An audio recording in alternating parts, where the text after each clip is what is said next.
Hey, everybody, welcome to another episode of WP the Podcast. I'm David Blackman. And I'm Tim Streifler. Today, in episode 679, we're going to talk about the best SEO website analyzer tools. Tim and I have three of them. And before we dive into the three, we might want to talk a little bit about what is a website analyzer tool. I'll let Tim answer that in a second.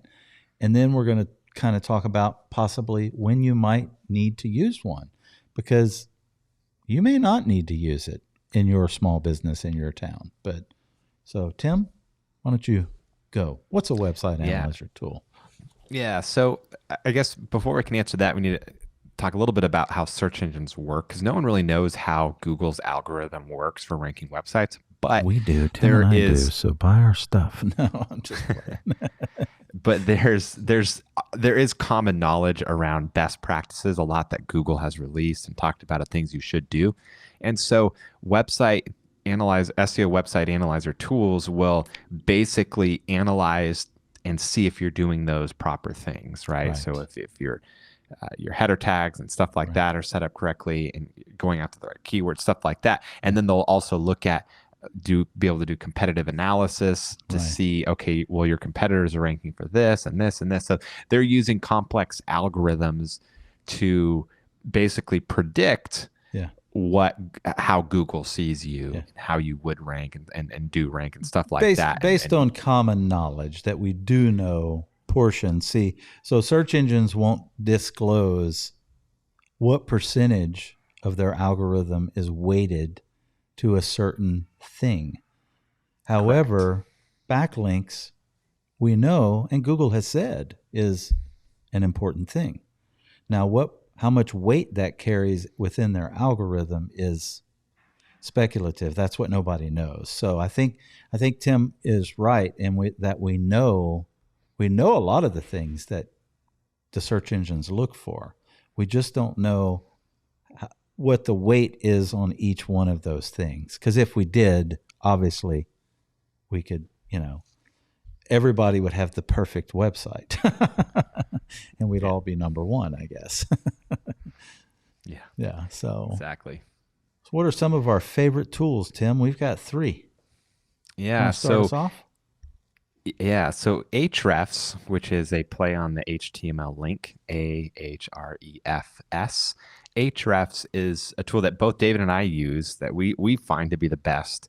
And it allows you to look at your competitors to see where they're getting backlinks from, what their top pages are, stuff like that, and as well as analyze your site and give you feedback on different things that you're doing right or wrong, that sort of thing. And so AHREFS is great. It's expensive. I think I'm on like the $100 a month plan, which is not terrible, but it is pricey. And so there's times where I question whether I should continue because I might not use it for a couple months, that sort of thing. Exactly. But yeah, AHREFS is awesome. They're constantly adding new functionality and features and stuff like that. So they're continuously innovating, which is really impressive. Yeah, and AHREFS is a tool that we also use in Aspen Grove Studios and DiviSpace as well. It is a great tool, and it is the one that I'm the most familiar with. The other two that we've got are similar, and they do a lot of the same things, and they're equally as good. There's people will be like a toss-up, especially this next one, which is SEMrush. AHREFS and SEMrush are two tools that do pretty much the same exact thing, and they're paid services that you need to pay for.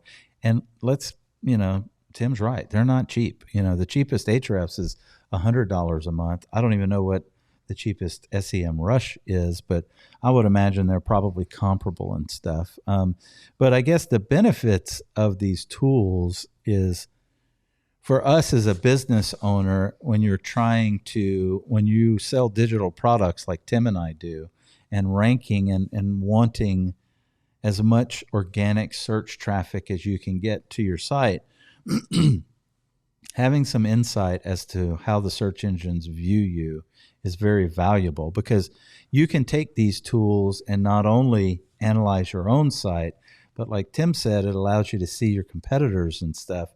I can take a look at Tim's site and say, oh, he's ranking higher for me. Why is that? And I can analyze his Yeah. pages to see exactly, well, what is he doing differently than I'm doing? Because obviously he's got something just a little bit better than me because he's ranking higher than I am for this specific term that I want to rank for.